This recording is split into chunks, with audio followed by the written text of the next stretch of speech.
کہ آقا کا جلوہ، آقا کا چہرہ مبارک دیکھنے کی سعادت، تو وہ کہتے ہیں ہماری نگاہیں ایسے ٹیلے کے اوپر لگی ہوئی تھی کہ پہلے آپ یہیں پر نظر آئیں گے. اب آپ یہاں سے نکلے بنو سالم سے، آپ اپنی قصواں اونٹنی پر سوار تھے، آپ کی اونٹنی لے کر آپ کو ایسے سنیا پر چڑھنا شروع ہوئی، اس طرف سارا مدینہ جمع، بڑا پیارا منظر ہے حاجیوں. اب یہ انصار مدینہ کہتے ہیں کہ ہم تمہیں کیا بتائیں وہ کتنا پیارا منظر تھا. انصار مدینہ کہتے ہیں ہماری نگاہ ٹیلے کے اوپر لگی ہوئی تھی اور ہمیں سب سے پہلے سرکار کی پیشانی مبارک نظر آنے لگی، پھر ہماری نگاہیں لگ گئی، پیشانی کا سورج جگمگا رہا ہے، پھر آپ کی بھویں اور پھر آپ کی آنکھیں مبارک نظر آنے لگی، خوبصورت آنکھیں، پھر خوبصورت ناک مبارک نظر آنے لگا، پھر آپ کے خوبصورت لب مبارک نظر آنے لگے، پھر آپ کی ریش مبارک نظر آنے لگی. انصار مدینہ کہتے اللہ کی قسم ہمیں ایسا محسوس ہو رہا تھا کہ سنیا کے اس پار سے مدینہ پر 14ویں رات کا چاند طلوع ہو رہا ہے. اللہ اکبر، عجیب منظر، عجیب منظر تھا. صحابہ کہتے ہیں انصار مدینہ اللہ کی قسم مدینہ والوں نے اس دن سے زیادہ روشن دن نہیں دیکھا جس دن سرکار مدینہ میں داخل ہوئے. اللہ اکبر. بنو نجار سارے کے سارے آ گئے، یہ سرکار کا ننیال تھا، چھوٹی چھوٹی بچیاں آ گئی ڈف لے کر، اور ان بچیوں نے جب آقا کا چہرہ مبارک دیکھا وہ کوئی پہلے سے انہیں ویلکم سانگ سکھایا نہیں گیا تھا، برجستہ ان کی زبانوں پر یہ اشعار جاری ہوئے، طلع البدر علینا من ثنیات الوداع وجب الشکر علینا ما دعا للہ داعی. حاجی اگر عربی سے کوئی مناسبت ہو اور اس کا مطلب سمجھ میں آئے تو تم مزے لینے لگو، ہلنے جلنے لگو. ان بچیوں نے کہا طلع البدر علینا، آج 14ویں رات کا چاند. عربی بڑی ریچ مالدار زبان ہے، برا مت لگانا. ہاں عربی زبان بڑی فصیح ہے. ہمارے یہاں تو چاند کو بھائی چاند ہی کہتے ہیں، بھائی چاند ہے، چاند ہے، وہ چاہے پورا چاند ہو چاہے پہلی رات کا. لیکن عربی میں چاند کے لیے کئی لفظ ہیں. پہلی رات کا چاند ہو تو اسے ہلال کہتے ہیں. وہ ہمارے یہاں مجھے ہلال کمیٹی نے اعلان کیا عید کے چاند کا، ہلال کمیٹی، ہلال کمیٹی. تو وہ ہلال پہلی رات کے چاند کو ہلال کہتے ہیں، اور ویسے چاند کو قمر کہتے ہیں، اور جب وہ فل مون ہو جاتا ہے تو اسے بدر کہتے ہیں. الگ الگ. ہمارے یہاں اردو میں تو چاند چاند ہی ہے. ایک تلوار کے لیے عربی میں 400 قسم کے الفاظ استعمال ہوتے ہیں. ایسی تلوار ہوتا ہے، ایسی، اس کو یہ بڑی عجیب زبان ہے عربی زبان، بڑی مالدار، بڑی ریچ زبان ہے.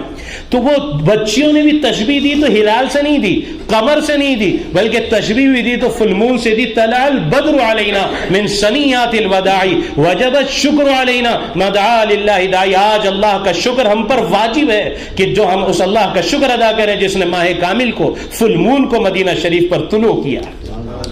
اب آقا ایسے اترے ٹیلے سے، اور اب آپ ذرا تصور میں دیکھو، میرے ساتھ ذرا دیکھو، سنو نہیں، دیکھو تصور کی دنیا میں. آپ ایسے مدینہ شریف میں داخل ہوئے تو اب آپ جس محلے سے گزرتے، جس قبیلہ خاندان آباد، وہ سارا کا سارا ایسے دو قطار بنا کر کھڑا ہو جاتا اور آپ کی اونٹنی اس کے درمیان سے داخل ہوتی. اب اس قبیلے کا سردار آگے بڑھتا اور آپ کی اونٹنی کی نکیل پکڑ کر آپ کو روکنے کی کوشش کرتا. یا رسول اللہ ہمارے یہاں مہمان بنیے نا، ہمیں میزبانی کا شرف. یا رسول اللہ مرحبا، یا رسول اللہ مرحبا، یا رسول اللہ میزبانی کے لیے تیار ہے، جان دے دیں گے.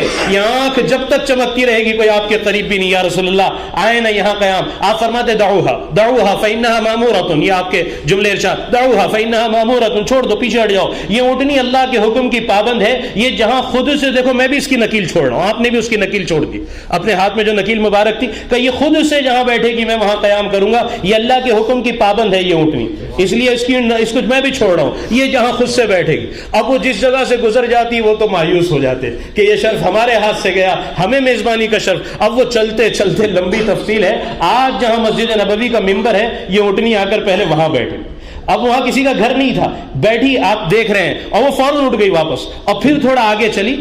جو قبلے کی طرف آگے کی طرف جو محراب النبی ہے اور جہاں سے امام نماز پڑھاتے ہیں اس کے آگے گنبد خضرا میں، اگر آپ باہر سے سلام عرض کریں پیارے گنبد کو دیکھ کر، تو اس طرف آگے سیدنا ابو ایوب انصاری رضی اللہ عنہ کا گھر تھا. بالکل اس گھر کے سامنے جا کر وہ اونٹنی بیٹھ گئی. ابو ایوب انصاری رضی اللہ عنہ تو بھاگے ہوا ہے، مرحبا یا رسول اللہ مرحبا، کہا آج میرا ستارہ بہت مقدر بلندی کو، یہ قسمت اللہ نے میرے مقدر رکھی، جلدی جلدی آپ کا سامان سمیٹا، آپ کو اپنے حجرے میں. اور حاجیوں میں ایک اور بڑی عجیب بات تمہیں بتاؤں کہ سچی بات تو میں تمہیں کہوں تو یہ مکان سیدنا ابو ایوب انصاری رضی اللہ عنہ کا نہیں بلکہ آقا کا سرکار کا خود کا مکان تھا. اب لمبا واقعہ میں کیا کروں، وقت نہیں ہے، ورنہ میں تمہیں سناتا کہ شاہ طبہ نے آقا کے لیے یہ مکان بنایا تھا. وہ سفر میں گزر رہا تھا، علماء نے نشانیاں دیکھی کہ یہاں تو آخری نبی کی ہجرت ہوگی، ہم یہاں رکنا چاہتے ہیں. تو شاہ طبہ نے ان علماء کے لیے مکان بنایا، سرکار کے لیے ایک خط لکھا کہ اگر میں آپ کی بعثت کے وقت زندہ رہا تو میں آپ کا وزیر بنوں گا. اللہ اکبر، عجیب بات ہے. اور یہ مکان میں نے آپ کے لیے، تو وہ مکان عنہ کا تمہارے علماء کو کہا کہ تمہاری ذمہ داری تمہاری زندگی میں اگر وہ نبی محبوب صلی اللہ علیہ وسلم ہجرت کر جائے تو یہ میرا خط اور مکان ہے، اگر تمہاری زندگی میں نہیں تو اپنے بچوں کو نصیحت وصیت کر کر جانا کہ یہ میرا خط اور میرا مکان آقا کے لیے میں نے، یہ شاہ طبا نے سرکار کے لیے بنایا تھا، یہ وہی مکان تھا جہاں آپ تشریف فرما ہو۔ بہرحال لیکن میزبانی کا شرف یہ تو بالکل ہے کہ سیدنا ابو ایوب انصاری رضی اللہ تعالیٰ عنہ کو یہ شرف حاصل ہوا۔